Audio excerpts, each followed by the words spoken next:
IV த்ரீஎக்ஸ் குடும்ப உறவுகளுக்கு வணக்கம். எல்லாரும் எப்படி இருக்கீங்க? நல்லா இருக்கீங்கன்னு நம்புகிறேன். வீடியோ போட்டு ரொம்ப நாள் ஆச்சு. ஏன்னா எந்த அப்டேட்டும் இல்லை, அதனால் வீடியோ போடலை. இப்போ ஒரு மகிழ்ச்சியான செய்தி கிடச்சிருச்சு, அதனால் உங்களோட ஷேர் பண்ணிக்கலாங்கிறதுக்காக தான் இந்த வீடியோ. வாங்க வீடியோக்குள்ளே போகலாம்.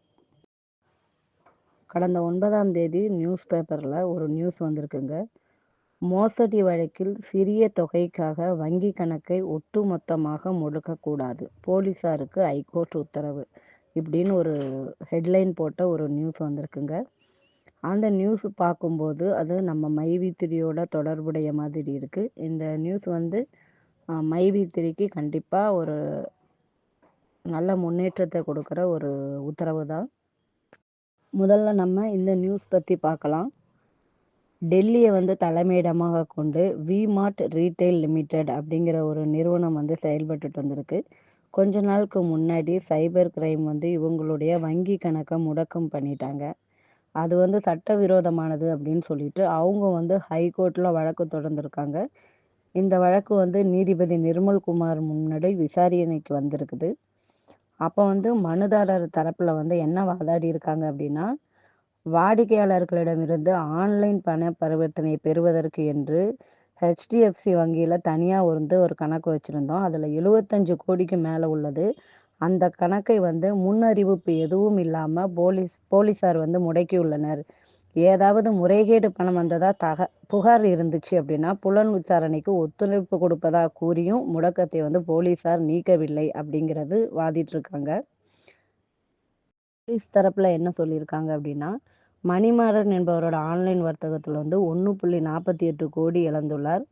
இது குறித்து வந்து அவர் மோசடி புகார் கொடுத்து அது குறித்து மேற்கொண்ட விசாரணையில தான் 1194 ரூபாய் மனுதாரரோட அக்கௌண்ட்டுக்கு வந்திருக்கு.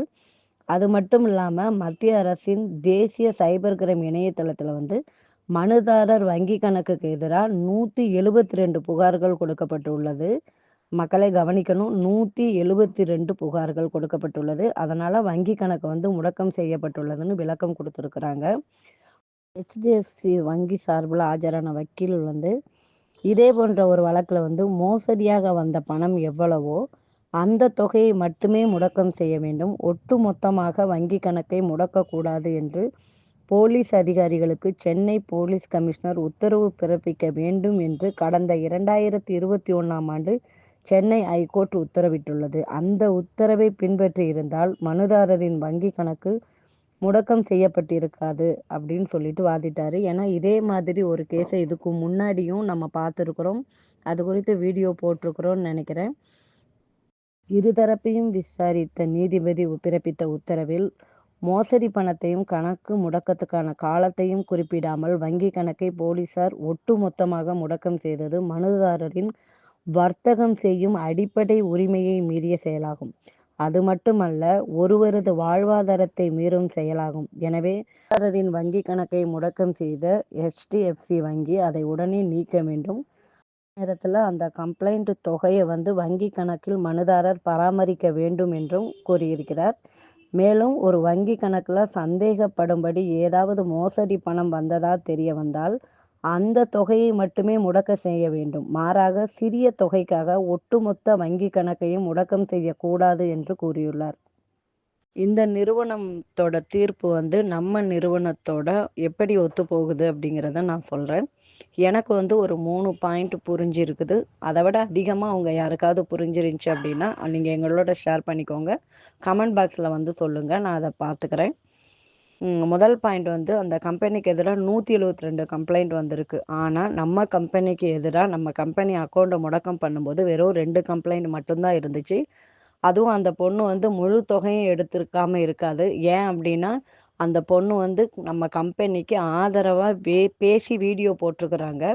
அப்படி பேசி வீடியோ போடுற அளவுக்கு தெளிவுள்ள பொண்ணாக இருந்துருந்துச்சு அப்படின்னா அது கண்டிப்பாக கொஞ்ச நாள் நிறுவனத்தில் சேர்ந்து ஆகியிருந்தால் மட்டும்தான் அப்படி பண்ண முடியும். அந்த பொண்ணு கண்டிப்பாக நிறுவனத்தில் சேர்ந்து கொஞ்ச நாள் ஆகினதுக்கு அப்புறம்தான் வீடியோ போட்டிருக்கும். ஸோ அந்த பொண்ணு பாதி அமௌண்ட் எடுத்துருக்கிறதுக்கு வாய்ப்பு இருக்குது. அது பேலன்ஸ் அமௌண்ட் மட்டும்தான் பிடிச்சு வச்சுருந்துருக்கணும். ஆனால் நம்ம நிறுவனத்தையே முடக்கி இருக்கிறாங்க. இதற்கு நீதிபதி வந்து நல்ல நீதி வழங்குவார் அப்படின்னு நான் நம்புகிறேன். 2வது பாயிண்ட் வந்து வியாபாரம் செய்யும் உரிமையை தடுக்கிறது அப்படின்னு சொல்லியிருக்கிறாங்க. நம்ம கம்பெனியில நம்ம கம்பெனி அக்கவுண்ட்ல இருந்த 118 கோடிய மட்டும் முடக்கம் பண்ணல. நம்ம குடவுன்ல இருந்த 580 கோடி ரூபாய் பொருட்களையும் அவங்க முடக்கம் செஞ்சாங்க. நம்ம பொருட்கள் அனைத்துமே வந்து தரமான பொருட்கள். இன்னைக்கும் நம்ம எல்லாருக்கும் கிடைக்காதான்னு நம்மலாம் ஏங்கிட்டு இருக்கிறோம். அந்த அளவுக்கு தரமான பொருட்கள வந்து முடக்கம் செய்ததுனால இன்னைக்கு எல்லாமே காலாவதி ஆயிருக்கும். ஆ திருவள்ளுவர் பத்தி ஒண்ணு சொல்லுவாங்க. திருவள்ளுவர் வந்து சாப்பிடும்போது ஒரு சாதம் சிந்துச்சு அப்படின்னா, ஊசிய வச்சு அந்த சாதத்த குத்தி, அத தண்ணீல கழுவிட்டு அத எடுத்து சாப்பிடுவாராம். உணவு பொருள்கள வேஸ்ட் பண்ணக்கூடாது அப்படின்னு சொல்லிட்டு இருக்கிற நம்ம மக்கள் தான், இவ்வளவு உணவு பொருட்கள இன்னைக்கு நம்ம கண்ணு முன்னாடியே காலாவதியாகி, வேஸ்ட் ஆகி போயிருக்கு. இப்போ சமீபத்துல ஒரு தீர்ப்பு வந்துச்சு. ஒரு இருமல் மருந்து வந்து குழந்தைங்களுக்கு வந்து கேடு விளைவிக்கும் அப்படின்னு ஆ ஆதாரப்பூர்வமா நிரூபிச்சதுக்கு அப்புறமும், அவங்க வந்து கோடிக்கணக்குல பொருள் வந்து நாசமாகிடும். இத வித்துக்கிற உரிமைய மட்டும் குடுங்கன்னு சொல்லிட்டு கோர்ட்ல போய் வாங்கியிருக்கிறாங்க. ஸோ ஒரு கேடு விளைவிக்கிற மருந்தே வேஸ்ட் ஆயிடக்கூடாதுன்னு சொல்லிட்டு, அத விக்கிறதுக்கு போய் உரிமைய வாங்கும்போது, நம்ம பொருட்கள் இவ்வளவு வேஸ்ட் ஆனது மிகப்பெரிய அநீதியா தான் நான் நினைக்கிறேன். வியாபாரம் செய்யற உரிமைய பறிக்கிறது வந்து அவங்களுடைய வாழ்வாதாரத்தை பறிக்கிறதுக்கு சமம்னு சொல்லியிருக்கிறாங்க. நம்ம நிறுவனத்த முடக்குனது வந்து ஒருவருடைய வாழ்வாதாரம் கிடையாது. பல லட்சம் மக்களுடைய வாழ்வாதாரத்த பறிச்சிருக்கு. இது வந்து மக்களுக்கு இழைக்கப்பட்ட மிகப்பெரிய அநீதி. எத்தனையோ மக்கள் இன்னைக்கு வந்து நெறைய கஷ்டப்பட்டுட்டு இருக்கிறாங்க. பல லட்சம் மக்களுடைய வாழ்வாதாரம் வந்து இந்த செயலால பாதிக்கப்பட்டு இருக்கு. ஒருவேளை நிறுவனம் வந்து சிறப்பா இயங்கிக்கிட்டு இருந்தது அப்படின்னா, எத்தனையோ லட்சம் மக்களுடைய வாழ்வாதாரம் இன்னைக்கு ரொம்ப சிறப்பா இருந்திருக்கும்.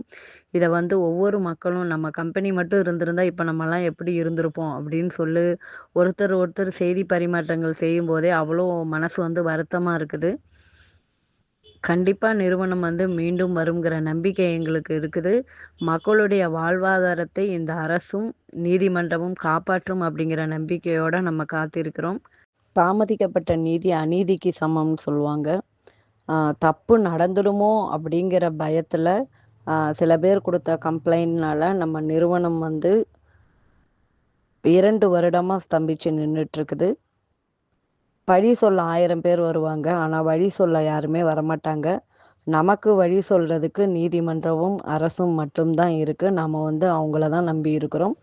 நம்ம எம்டி சாரும் நீதிமன்றத்துக்கு எல்லா விதத்திலும் ஒத்துழைப்பு குடுத்துட்டு இருக்கிறாங்க. நீதிமன்றத்தில வந்து எம்டி சாரே போய் சரண்டர் அடைஞ்சு, எல்லா விசாரணைகளுக்கும் சட்டப்பூர்வமா அவர் வந்து ஒத்துழைப்பு குடுத்துக்கிட்டு இருக்கிறாரு.